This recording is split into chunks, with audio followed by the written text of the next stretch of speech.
There is a moment that keeps replaying in the minds of everyone who has been watching the Indiana Fever with genuine attention this season. It happened after the final buzzer. It happened in a locker room, and it was delivered not with malice on the surface, but with something arguably more revealing: genuine enthusiasm. Stephanie White walked into that locker room after a win over the Las Vegas Aces, and she celebrated 7 turnovers.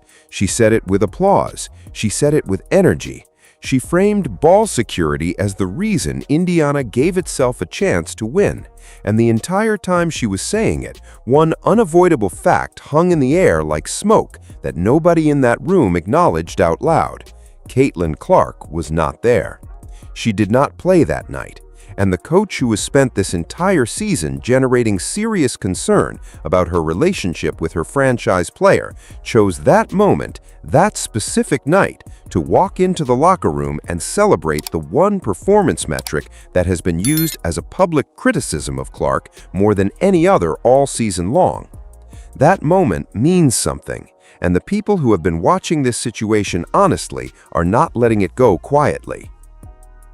What makes this particularly difficult to dismiss is the context surrounding it. This was not a random post-game speech from a coach who simply got excited about a stat. This was a comment delivered by a head coach who has been at the center of sustained and pointed public questioning about her commitment to building around Clark.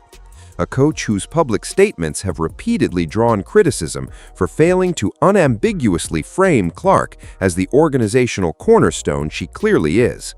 A coach whose press conference language, whose roster decisions, and whose playing time distribution have all generated the same underlying concern from observers who are looking at this honestly, that Indiana is either drifting away from Clark or actively moving in a direction that does not center her. And then, in that environment, with all of that accumulated history, she walks into the locker room on the night Clark sits out and leads with turnovers, 7 of them, season low, applause. That is not a neutral data point. That is a confirmation of what many people have been reading in the details of this situation for weeks. Now let us talk about what was actually said in that locker room, because the specific language matters. White opened by telling her team they did a lot of great things. She called out the 7 turnovers as what she described as likely a season low. She connected that number directly to giving the team a chance to win. She highlighted 13 offensive rebounds. She celebrated out-rebounding the Aces 39-30. She walked through the defensive improvement quarter by quarter, how Las Vegas shot 62% in the first quarter and Indiana brought that down to 45 by the second, to 40 by the third. She praised the third quarter specifically, noting a 26-14 run that she called coming out of the gate ready to go, and she finished by telling her players she was really proud of them and calling it a great win and a great effort. On its surface, this sounds like exactly what any post-game locker room speech from a coach should sound like after a win: positive reinforcement, statistical acknowledgement, praise for execution. But here is where context transforms meaning in ways that cannot be ignored. Every single element she chose to celebrate in that speech exists in direct contrast to something publicly associated with Caitlin Clark's presence on this team. The turnovers, the ball security, the offensive rebounds generated by a half-court offense rather than Clark's transition-heavy, risk-taking playmaking style. The quarter-by-quarter defensive improvement against a Las Vegas team whose competitive engagement was visibly limited from the opening tip. All of it, in that specific context, with that specific history, reads as a celebration not just of what Indiana did that night, but of what Indiana looked like without Clark. That is the interpretation that observers across the media landscape landed on almost immediately, and the coaching staff has given the public every reason to arrive there. Before going any further into what that speech signals about the organizational direction, it is important to address the wins themselves, because part of what is happening here is that Indiana is allowing a 2-game winning streak to be used as evidence of something it simply cannot support on honest examination. The Fever beat the Los Angeles Sparks in one of those games. The Sparks were without Kelsey Plum. The Sparks were without Cameron Brink. These are not minor absences. Plum is one of the most dangerous offensive players in the WNBA. Brink is a transformative defensive presence. Beating the Sparks without those two is not a competitive benchmark that tells you anything meaningful about what Indiana is capable of. It tells you that Indiana was able to defeat a significantly depleted roster. Any competent professional team in the league should be expected to collect that win. The Aces game carried the same caveat, only the absence was even more significant in the specific context of what Indiana then chose to celebrate. Las Vegas played without A'ja Wilson. Let that register fully. A'ja Wilson is arguably the best player in the WNBA. She's a two-time MVP.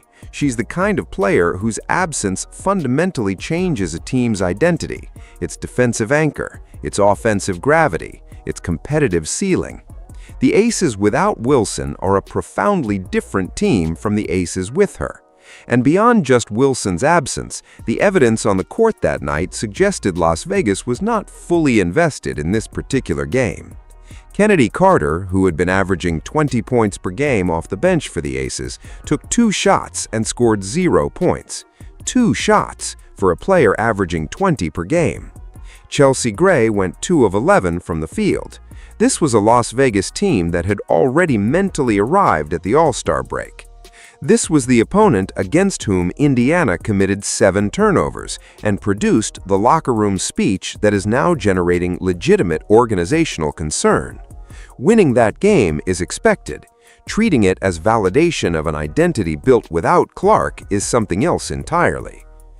The turnover framing is where this situation becomes genuinely damaging, because understanding what is happening requires understanding the full history of how turnovers have been used in relation to Clark throughout this season. This is not a new conversation. The pattern did not begin with the locker room speech. It has been building since early in the year, appearing consistently in post-game press conferences, in coaching commentary, in the public narrative constructed around Clark's performance in ways that observers have criticized repeatedly and with increasing intensity. Clark is a playmaker.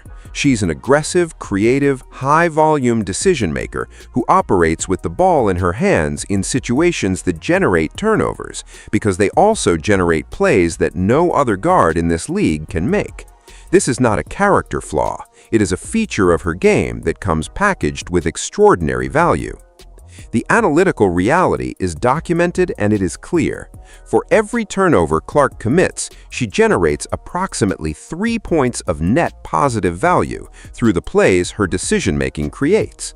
The math is not close. The aggressive playmaking style that produces turnovers also produces open threes, fast break opportunities, and ball movement that fundamentally changes what Indiana's offense can do. Removing that style from the equation does not make Indiana better. It makes Indiana safer, which is a categorically different thing. And in professional basketball at the highest level, safer is rarely a path to winning championships. What has happened throughout this season is that the coaching staff has consistently emphasized Clark's turnovers in public commentary without proportionally acknowledging this context. The defensive attention she draws, the space she creates by forcing defenses to account for her at all times, the transition opportunities her playmaking generates that benefit every other player on the floor around her. None of that context has appeared with the same consistency, the same emphasis, or the same public clarity as the turnover number itself. And that asymmetry has generated a narrative, reinforced over months, that Clark's playmaking style is a liability rather than an asset. The locker room speech was the loudest moment in that ongoing narrative, and it landed accordingly. If the coaching staff is going to take credit for the 7-turnover performance and use it as a celebration of what Indiana's execution looked like that night, then the full picture of how Indiana actually performed deserves honest examination. Because the point guard play in that game was not something any intellectually honest analyst would describe as good. It was not the driver of the low turnover number, and it does not represent a sustainable standard. Raven Johnson played. The description of her performance that circulated widely was adequate at best, functional, not dynamic, not impactful, not the kind of play that moves the needle in games against genuinely competitive, fully healthy opposition. She managed the game without catastrophe, which is the ceiling of what that performance represented. But it was Ty Harris's night that deserves the most direct examination, because the numbers she produced are not defensible at any level of analysis. Harris played 26 minutes. In those 26 minutes, against a depleted Las Vegas roster whose competitive investment was visibly limited, she scored 4 points on 0 of 4 shooting. 4 points, 0 for 4 from the field. 4 assists in 26 minutes of professional basketball. Let that production sit against the reality of what those minutes represent. 26 minutes is a significant allocation of playing time. It is not a spot appearance. It is not a developmental cameo. It is real, sustained investment of minutes in a player who returned 0 offensive production from the field in those minutes, against this opponent, in this context. People who have been watching Harris's contribution relative to her minutes have been raising this exact concern for weeks. Nothing about this performance changes that assessment. The low turnover game was not produced by the point guards playing well. It was produced by a combination of Indiana's general ball control and a Las Vegas team that had mentally checked out before tip-off. The 7 turnovers are not evidence that Indiana has found a better identity without Clark. They are evidence that Indiana can avoid mistakes against an opponent that is not fully competing. Then there is Kelsey Mitchell, and the way she has been talking about this team in Clark's absence deserves attention, because language reveals something real about what a player believes is happening around her. Mitchell's post-game commentary has been characterized by a consistent and repeated framing. She talks about her group. She talks about constantly growing with her group. She talks about the experience they are gaining together. She speaks with visible enthusiasm and investment in a team identity and a competitive direction. And all of that would be entirely unremarkable if it were not for the context in which it is occurring. This is a player who is speaking about her team's identity and growth in a way that, whether intentional or not, consistently frames that identity as something separate from Clark. The language is not about what the team can build around Clark, it is about what the group is becoming. And when that language shows up consistently, in game after game, in the specific context of games played without Clark, it stops being a coincidence of phrasing and starts being a signal. The question that language raises is not about Mitchell personally. She is a competitor. She is playing well. She has every right to be invested in her team's success and to speak enthusiastically about what they're building. The question it raises is about what signals the coaching staff has sent, explicitly or implicitly, about the organizational direction. Players read their environment. They respond to the signals coming from the people running the program. When a player speaks with this degree of consistent enthusiasm about a team identity that appears to function separately from the franchise cornerstone, it suggests that the coaching staff has either communicated something about that direction directly or has created an environment in which players have drawn their own conclusions about where things are heading. Neither of those possibilities is comfortable for a franchise that publicly insists Clark is its foundational piece. The fans are not waiting for organizational clarification. They have already delivered their verdict, and they delivered it in the most visible terms available to them. The documented attendance in Las Vegas told a story that no amount of coaching staff commentary can reframe. The fans who built Indiana's commercial transformation, who drove the franchise's ratings, its sellout crowds, its national media attention, its unprecedented growth in merchandise and viewership, showed up for Caitlin Clark. That is not a complicated statement. It is not a controversial one. It is the organizational reality that Indiana's leadership understood clearly when she arrived.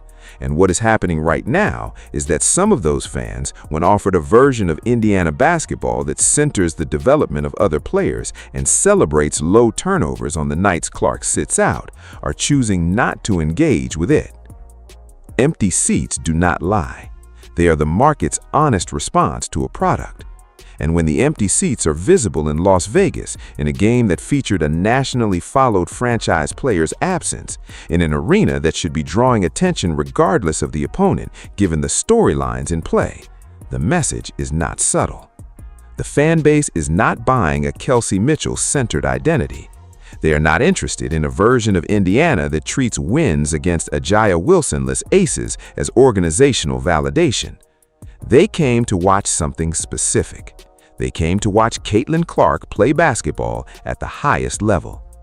And the degree to which the current organizational environment honors or dishonors that investment will determine whether those fans remain or whether Indiana watches its commercial transformation quietly reverse itself. The question that all of this is now forcing into the open, the question that has been building for weeks in the corners of sports media and is now impossible to keep confined there, is one that goes directly to the organizational identity of the Indiana Fever. Has this franchise made a deliberate decision to build in a direction that does not center Caitlin Clark? The evidence pointing toward yes is accumulating, and it is specific. Start with roster construction. A team genuinely committed to maximizing Clark's game builds its roster around her. Her transition playmaking, her off-ball movement, her three-point gravity, her ability to find cutters and create from the pick and roll. The roster Indiana has assembled does not reflect that priority in the ways that a committed organizational decision would produce. Move to playing time distribution, the minutes being allocated, the players being trusted in crucial situations, the way the rotation is structured.